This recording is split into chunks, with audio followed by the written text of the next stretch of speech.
Olá pessoal, continuando a leitura do livro do José Ortega y Gasset, tá? O que é filosofia. Eu parei na página 76, desculpem, 78, na parte 4, e aí eu pretendo continuar as leituras. A ciência em particular não duvida que seu objeto seja cognoscível, duvidará que seja plenamente, e encontrará dentro de seu problema geral alguns problemas específicos que não pode resolver. Chegará inclusive a demonstrar que são insolúveis, como a matemática, por exemplo. Mas a atitude do cientista subentende a fé na possibilidade de conhecer seu objeto. E não se trata de uma vaga confiança humana, mas de algo constituinte da própria ciência, a tal ponto que para ela definir o seu problema é uma mesma coisa que fixar um método geral de sua solução. Dito de outra forma, para o físico, o problema é o que em princípio não é o que em princípio pode ser resolvido. A solução é de certo modo anterior ao problema e vai chamar de solução o conhecimento, o tratamento que o problema admitir, assim das cores, dos sons, das alterações sensíveis em geral. O físico só pode conhecer a relação quantitativas e mesmo estas, a posição do tempo e no espaço só relativamente. E mesmo estas relatividades só com a aproximação que os aparatos dos nossos sentidos permitem bem, pois bem, esse resultado teoreticamente tão pouco satisfatório chamará de solução e conhecimento, e vice-versa. Conhecimento só considerará como problema físico o que pode ser submetido à medição e o que aceita esse tratamento metódico. Só o filósofo faz da possibilidade de seu objeto ser indócil o conhecimento o ingrediente essencial de sua atitude cognitiva. Isso significa que a única ciência que toma o problema como ele apresenta, sem prévia domesticação, sem violenta domesticação, vai caçar a fera como ela vive na selva, e não como o domador de circo que primeiro entorpece com clorofórmio.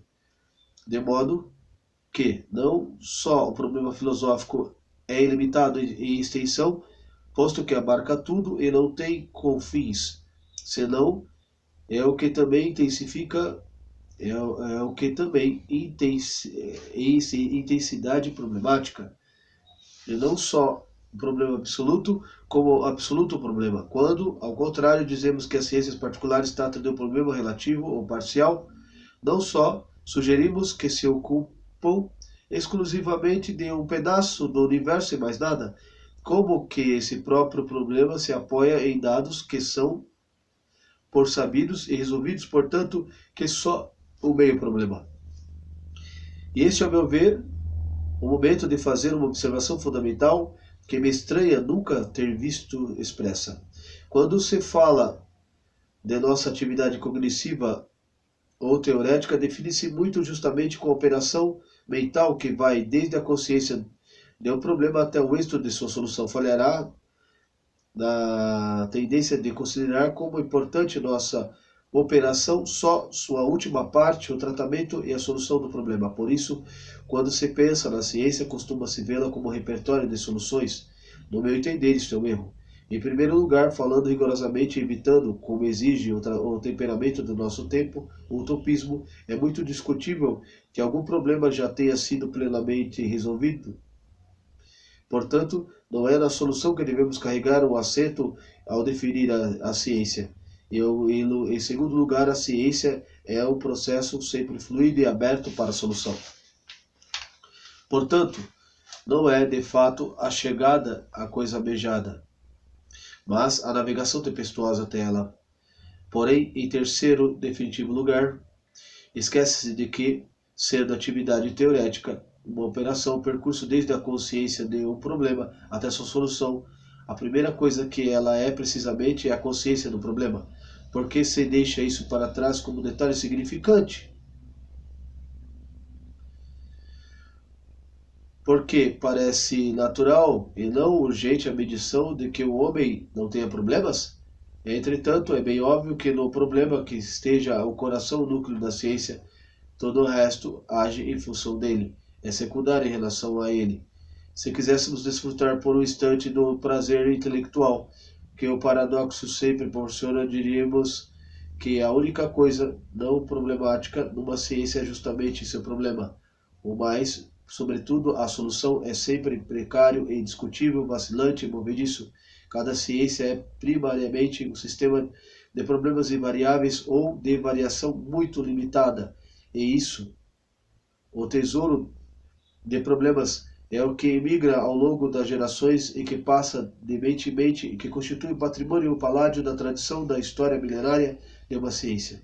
Mas tudo isso só serve de grau para que eu me eleve a uma consideração mais radical. O erro de ver atividade teorética pelo lado de sua solução e não pelo seu lado inicial, que é o problema, tem origem no desconhecimento da maravilha que significa o magnífico fato de que no homem existem problemas e que não se distingue dois sentidos muito diferentes dessa palavra. Observa-se que a vida coloca para o homem desde sempre problemas, e esses problemas que o homem não coloca para si mesmo, mas que caem sobre ele, que são colocados por seu viver, são problemas práticos.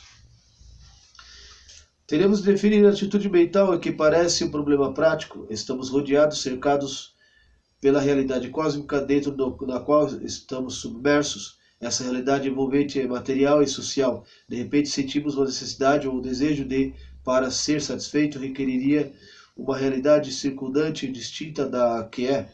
Uma pedra, por exemplo, atrapalha nosso avanço pelo caminho. O problema prático consiste em que uma realidade diferente e efetiva substitui a esta, que haja um caminho sem pedra. Portanto, que algo que não venha a ser, o problema prático é aquela atitude mental que projetamos na modificação do real e que premeditamos dar ser ao que ainda não é, mas nos convém que seja. Nada mais diverso dessa atitude que aquela em que surge o problema teorético. A expressão do problema na linguagem é a pergunta: o que é tal ou qual coisa? Note que o inusitado deste fato mental, cuja demanda é parecida, aquilo do qual nos perguntamos o que é, está aí é. No outro sentido, se não nos ocorreria perguntar nada sobre ele.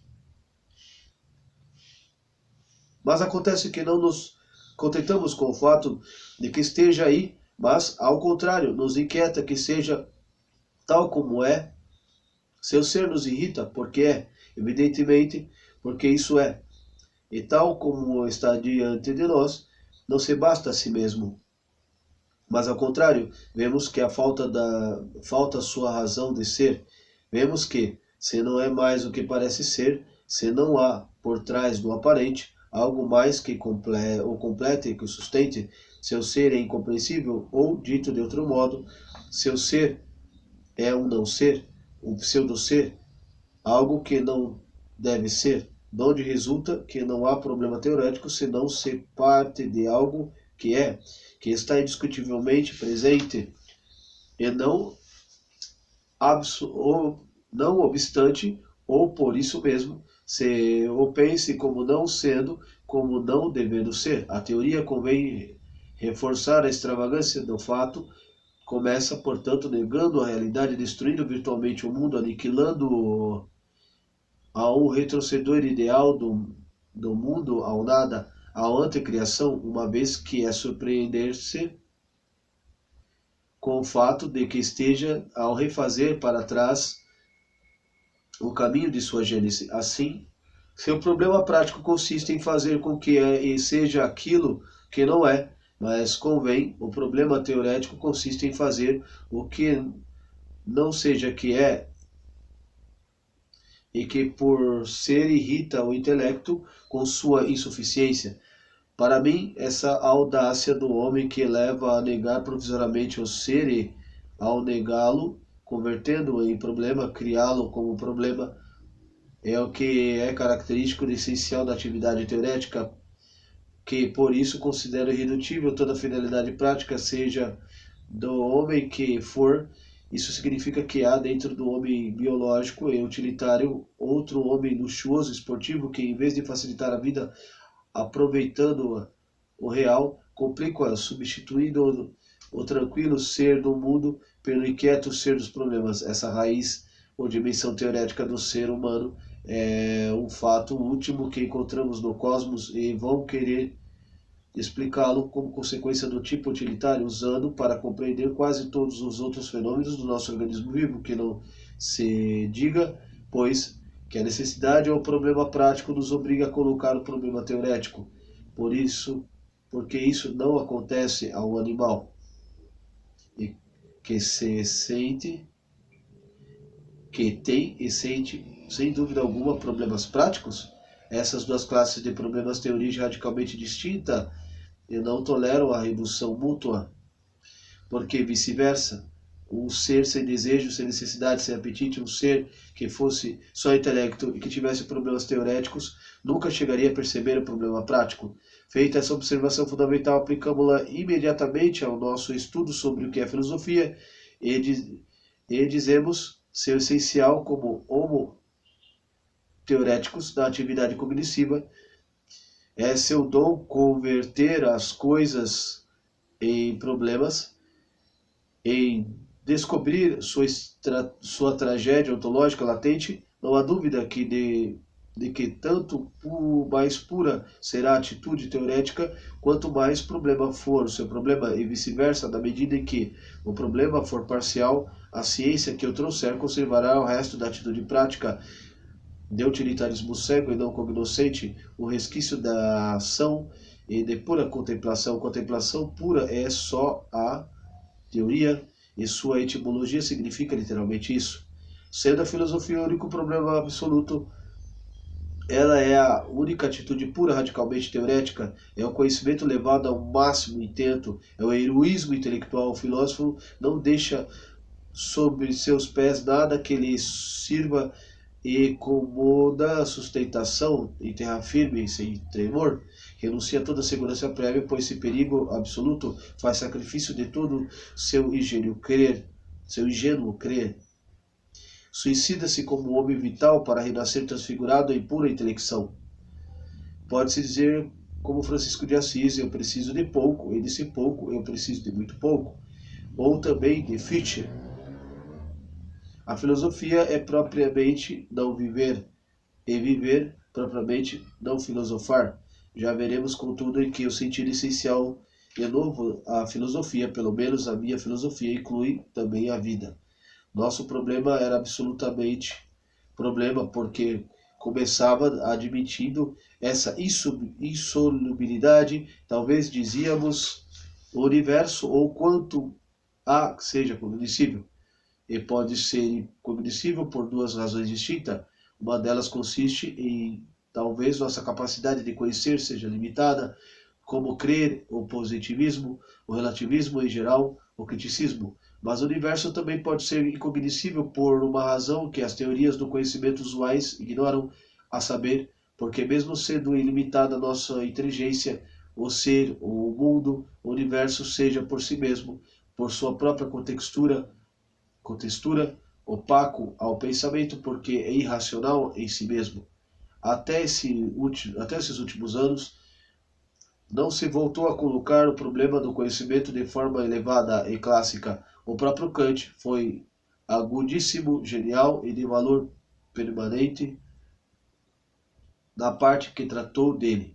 Foi talvez quem mais contribuiu para que não fosse visto em sua integridade. Hoje começa a nos parecer estranho e inaceitável que, mesmo quando se trata dele dessa forma parcial, que se queira escapar da questão geral.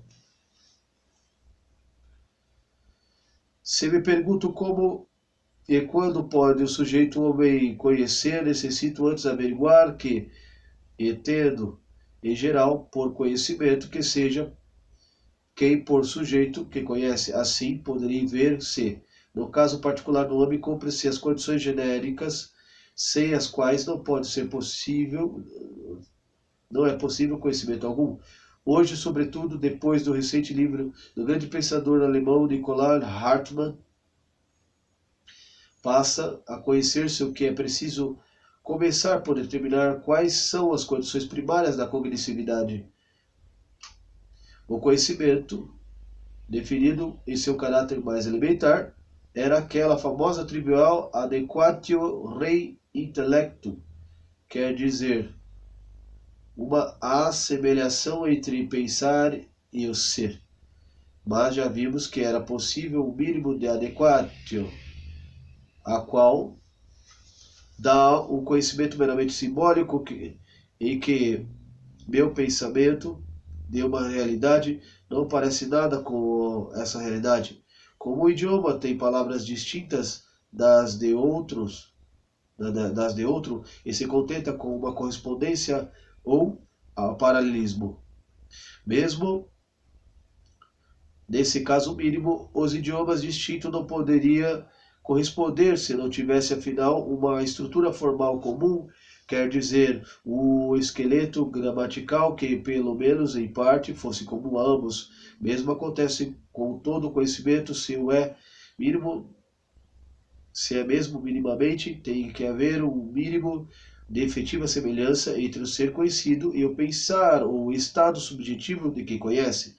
O mundo só pode entrar na minha mente se a estrutura da minha mente coincide em parte com a estrutura do mundo, se meu pensar se comporta de alguma maneira coincidente com o ser.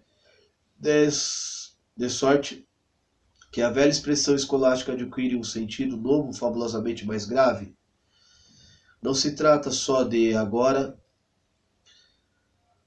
não se trata só do que até agora significou, o que é advertência quase frívola, a saber que o intelecto se conhece, assemelha-se à coisa, ou seja, copiar, mas trata-se precisamente da condição profunda sem o qual mesmo isso é impossível.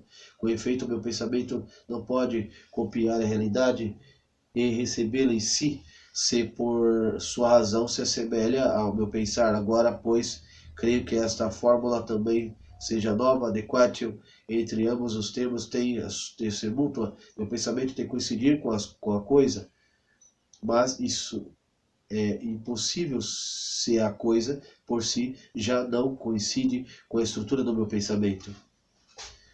É por isso que, sem ter coincidência clara disso, toda teoria do conhecimento contra sua vontade foi uma ontologia, ou seja, uma doutrina sobre o que é, de um lado, o ser, e do que é, do outro, o pensar.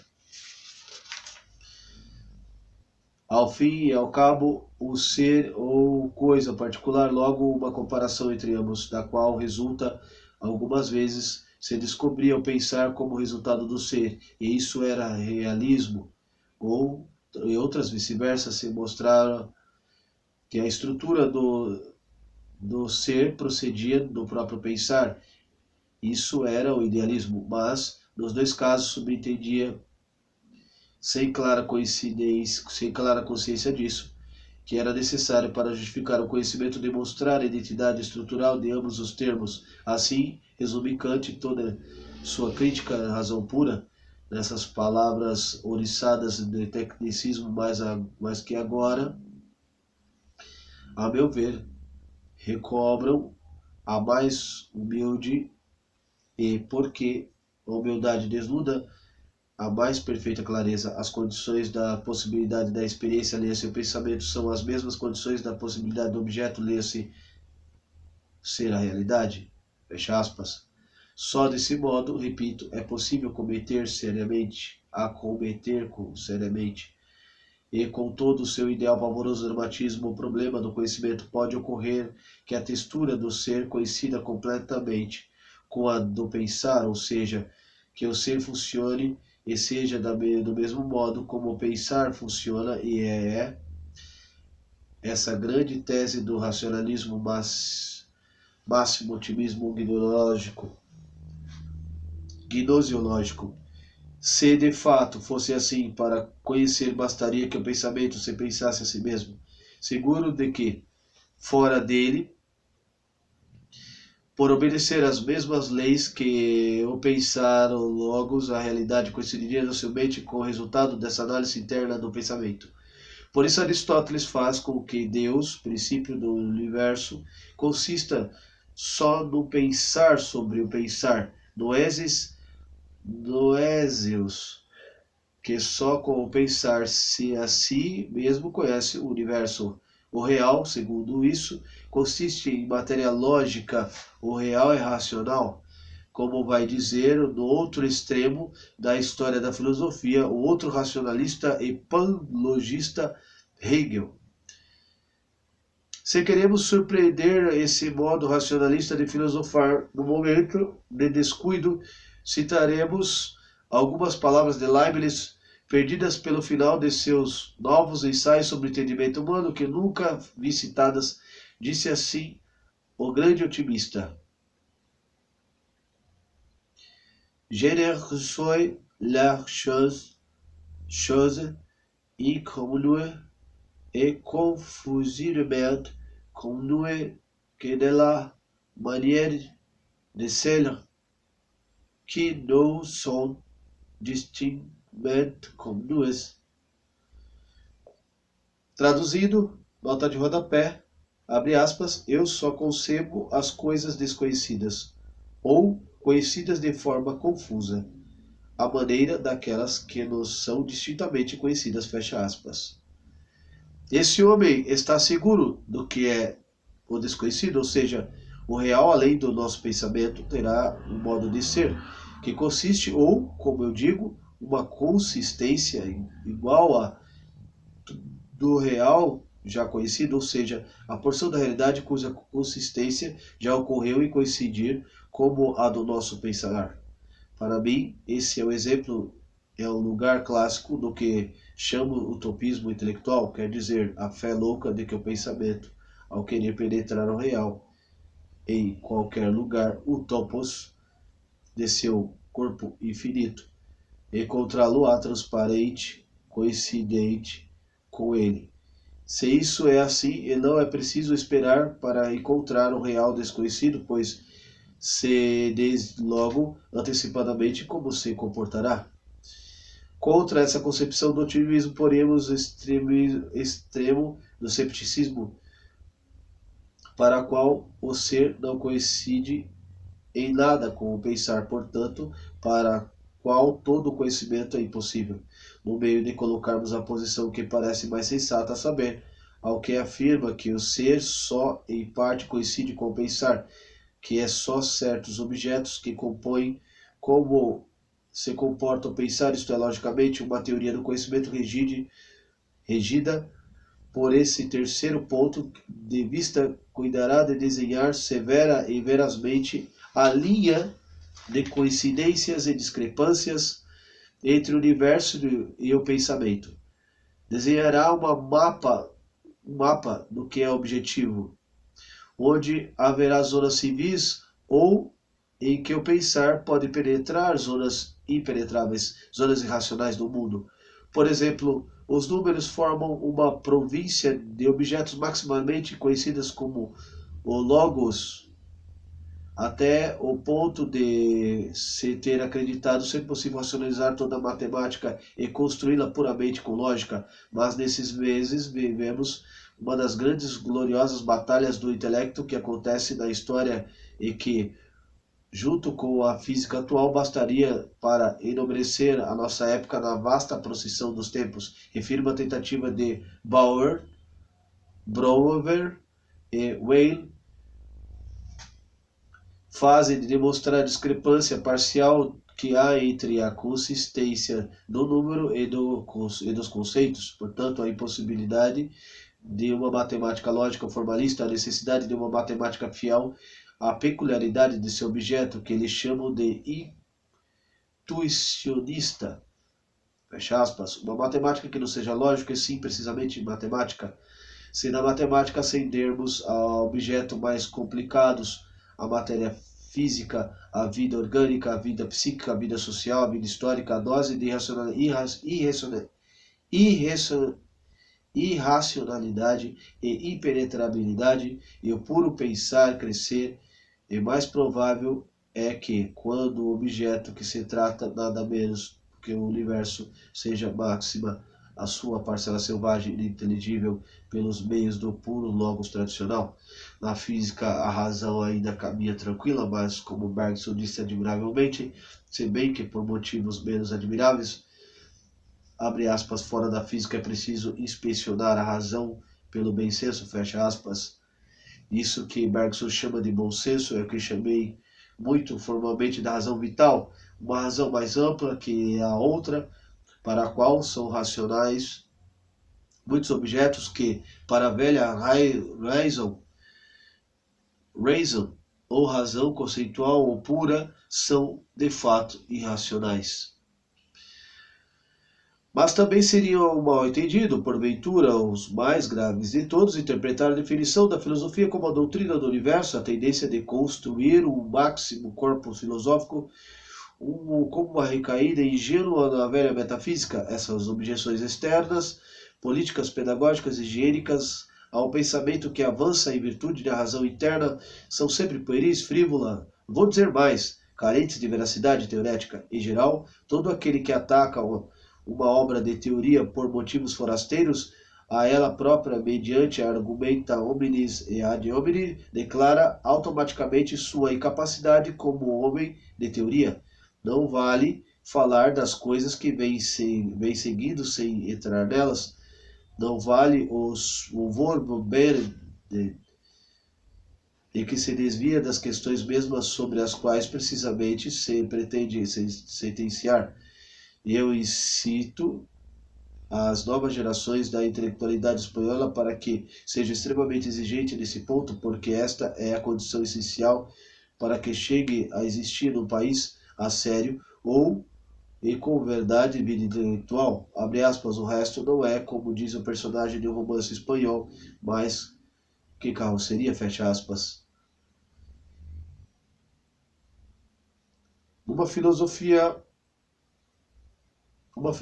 mal pode ser definida, segundo vimos, para a qual é de rigor essencial admitir antecipadamente impossível cognitividade desse objeto. Mal pode ser ingênua e recaída a velha metafísica. Nunca, que eu saiba, foi dada ao ponto de partida filosófico. É uma expressão mais exigente do criticismo de cautela, mais fiéis, e isso é característico da situação atual, fiéis ao modo heróico de conhecer, pensar, que é, queira-se ou não, a sua própria essência, a filosofia. Não podemos nos contentar com ser cautelosos, mas precisamos ser completos. Cautela, pois, mas sem desconfiança, com naturalidade. Não devemos nos colocar diante do universo desconfiados como caipira.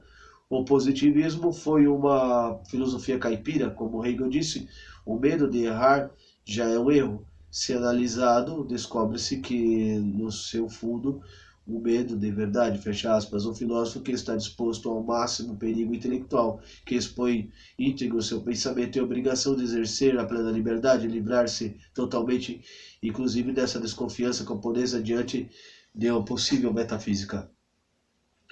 Não renunciamos, portanto, a nenhum rigor crítico, e sim, levamos-lo à extrema exigência, mas com a simplicidade, sem dar importância a isso, sem notar a patética gesticulação criticista. Detestamos, como todo o tempo, o gesto vão exacerbando de superextensão do gesto há em tudo que ser o que é, sem gesticulação, em sóbria autenticidade, evitando ser o exagero, a carranca de proa de si mesmo. Se agora, a fim de não nos perdermos, tatearmos o fio de Ariadne necessário para desenrolar o conceito, podemos resumir o que foi dito reiterando sua fórmula primeira, que agora soará a vocês mais cheia de sentido. A filosofia é o conhecimento do universo e de tudo quanto há, mas, ao começarmos, nem sabemos o que há, nem o que há forma um universo ou um multiverso, nem se o universo ou o multiverso será cognoscível. A empresa, pois, parece louca. Por que tentá-la? Não seria mais prudente recusá-la? Dedicar-se não mais do que viver e prescindir do filosofar? Para o velho herói romano, pelo contrário, navegar é preciso e viver não era preciso. Os homens sempre se dividirão em duas classes, das quais formam a melhor aquele que injustamente o supérfluo é necessário. No pequeno pátio do Oriente ergue-se doce trêmula com o jorrar de uma fonte de voz ungida de Cristo, que admoesta Marta, Marta, só uma coisa necessária. E com isso aludia para Marta, diligente e utilitária, a Maria amorosa e supérflua. Terça-feira, 16 de abril de 1929, fim da parte 4.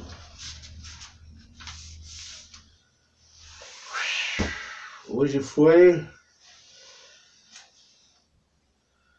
nada fácil, mas estamos aí.